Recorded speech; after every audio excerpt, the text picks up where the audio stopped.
मित्रांनो नमस्कार, आपल्या यूट्यूब चॅनलवरती स्वागत आहे। मित्रांनो, आज एक भव्य असं मैदान आहे मौजे विसापूर, तालुका खटाव, जिल्हा सातारा। या ठिकाणी एक आगळं वेगळं नियोजनातलं मैदान आज संपन्न होणार आहे। आणि मित्रांनो, त्या मैदानामध्ये आपल्या सर्वांचा लाडका रुस्तम हिंद केसरी, दशम हिंद केसरी बक्कासूर पळणार आहे। तर मित्रांनो, आता बक्कासूरचा पायरा देखील फिक्स झालेला आहे आणि तेच आपण ह्या व्हिडिओच्या माध्यमातून जाणून घेणार आहोत। तर सर्वप्रथम आपला व्हिडिओ बघण्याआधी आपल्या यूट्यूब चॅनलला सबस्क्राईब करा, जेणेकरून बक्कासूरच्या सर्व टॉपचे अपडेट आपल्यापर्यंत पोहोचून जातील।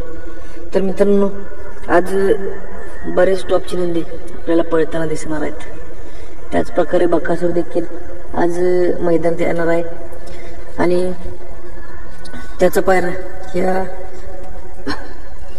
मैदानासाठी एक टॉपचा फिक्स झालेला आहे। तर तो पायरा कोणता?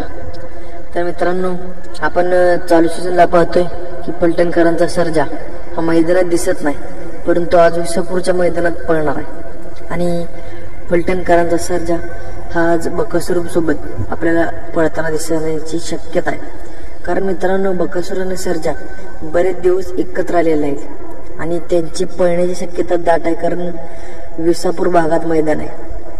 त्या पलटणच्या भागामध्ये आपल्याला मैदान पाहायला मिळते आणि त्यामुळे सर्जा हा पायरा असण्याची शक्यता आपल्याला दिसून येते। तर मित्रांनो, तुम्हाला वाटते कोण पायरा असेल ते कमेंटच्या माध्यमातून नक्की सांगा। धन्यवाद।